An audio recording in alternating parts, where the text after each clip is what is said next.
Good morning. So first of all ఒక 1 year back అనుకుంటా, 1.5 year back ETV win అనే ఒక యాప్ పెట్టినప్పుడు నేను ఒకసారి ఊరికి వెళ్ళి చూసి అసలు ఈటీవీ విన్ యాప్ ఎలా ఉంటుందని చూస్తే చిన్నప్పటి నుంచి నేను చూసిన సినిమాలు అసలు పెద్ద సినిమాల లిస్ట్ ఉంది. సో నెట్ఫ్లిక్స్లు, అమెజాన్లు అసలు మొత్తం కాంపిటేటివ్ వరల్డ్ కదా. అసలు వీళ్ళు ఈటీవీ విన్ యాప్ని ఎలా ముందుకు డ్రైవ్ చేస్తారు అనుకునే 1.5 year గ్యాప్లోనే టోటల్గా అసలు మార్కెట్లో ఈటీవీ విన్ అనేది తనకంటూ ఒక డిఫరెంట్ ఇమేజ్ క్రియేట్ చేసుకుంది. అండ్ దీంట్లో అందరూ ఒకసారి గమనించదగ్గ విషయం ఏంటంటే that is only healthy content అంటే కుటుంబంతో సహా అందరం కూర్చొని, పసిపిల్లలైనా చిన్నపిల్లలైనా అందరం కూర్చొని చూసే కంటెంట్స్ కనపడుతున్నాయి. సో దానికి వాళ్ళ టీంని నేను అప్రిషియేట్ చేస్తున్నాను. అండ్ అలాగే ఇప్పుడు ఈ కొత్త ఐడియా కథాసుధ అంటే కథ మాత్రమే చెప్పేటువంటి ఒక ప్లాట్ఫామ్. అంతేకాకుండా ఎంతోమంది యంగ్స్టర్స్కి, కొత్త వాళ్ళని ఇండస్ట్రీకి పరిచయం చేసుకోవడానికి, వాళ్ళలో ఉన్న ఒక టాలెంట్ని ఒక వెండితెరకి పరిచయం చేయడానికి అందరికీ ఉపయోగపడేటువంటి ఒక మంచి ఆలోచన ఇది. అండ్ దీంట్లో ఒక గొప్ప విషయం ఏంటంటే సాధారణంగా ఈ బుల్లితెర నుంచి మనం వెండితెరకి వెళ్తుంటాం. ఎంతోమంది ఇక్కడ ఏదో మనం చూపించి యూట్యూబ్లోనో షార్ట్ ఫిల్మ్స్లో చూపించి ఒక బిగ్ స్క్రీన్కి రావాలని చాలామందికి ఒక డ్రీమ్ ఉంటుంది.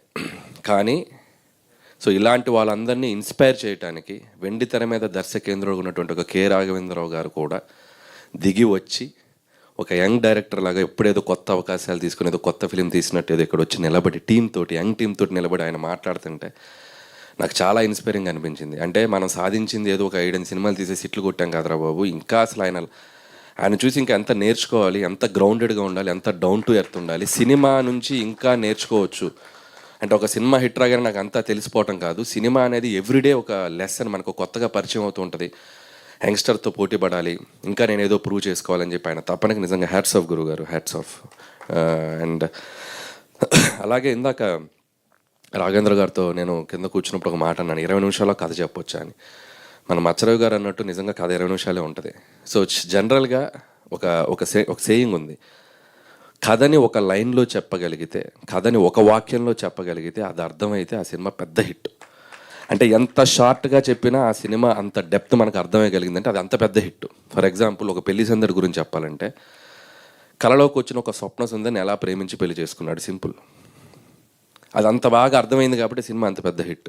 ఒక ఘరానా మొగుడు ఒక పొగరెక్కిన భార్యని ఒక సాదాసీదా ఒక మెకానిక్ ఎలా దారిలో పెట్టుకున్నాడు. ఒక జగదేగుడు అతిలో సుందరు, దైవశక్తితో పాటు మానవ శక్తి కూడా అంతే ఈక్వల్ అన్నది చెప్పి, అట్లా ప్రతి కథని ఎంత సింప్లిఫైడ్గా మనం చెబితే అర్థం అవద్దు, అది అంత గొప్ప కథ అవుతుంది, అంత పెద్ద హిట్ అవుతుంది. ఎందుకంటే కింద ఉన్న కామన్ మ్యాన్ కూడా అర్థమయ్యేంత ఈజీగా ఉండాలి కథ. ఎప్పుడు దాని చుట్టూ మనం ఎంత హడావిడి చేస్తాం, ఎంత స్క్రీన్ ప్లే చేస్తాం, ఎంత మేకింగ్ హడావిడి చేస్తాం అనేది తర్వాత సెకండరీ థింగ్. సో అలా ఒక 20 నిమిషాల్లో ఒక బ్యూటిఫుల్గా ఇంతమంది కొత్త వాళ్ళు, ఆర్టిస్టులు, టెక్నీషియన్స్, వాళ్ళందరినీ ఎంకరేజ్ చేయడానికి వచ్చి ఎక్స్పీరియన్స్ డైరెక్టర్స్, మా గురుగారు లాంటి వాళ్ళు, అండ్ సతీష్ వేగ్నేష్ గారు, అలాగే యంగ్ ఆర్టిస్టులు, వీళ్ళందరితో పాటు భరణి గారు లాంటి ఒక లెజెండరీ యాక్టర్స్, వీళ్ళందరూ కూడా ముందుకొచ్చి ఈ ప్లాట్ఫామ్ని ఎంకరేజ్ చేయడానికి వస్తున్నారు. అండ్ బాలాదిత్య, అండ్ తను ఎన్నో ఏళ్ళ నుంచి ఉన్నారు ఇక్కడ ఇండస్ట్రీలో, తను ఇలా మన సోనియా సింగ్, ఇంకా అప్కమింగ్ ఆర్టిస్టులు అందరూ. సో అందరికీ నా పేరున నేను విషెస్ చెప్తున్నాను. సో డెఫినెట్గా మీ డ్రీమ్స్ అన్నీ నిజమవ్వాలి.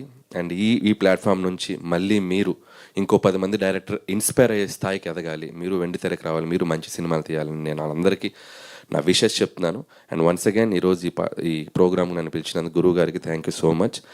అండ్ రేపు మళ్ళీ మార్నింగ్ కలుస్తున్నాం మనం. Thank you. ఎస్, మళ్ళీ మార్నింగ్ మీరు అందరినీ కలుస్తున్నారు. చిరంజీవి గారు అండ్ మీ కాంబినేషన్లో రాబో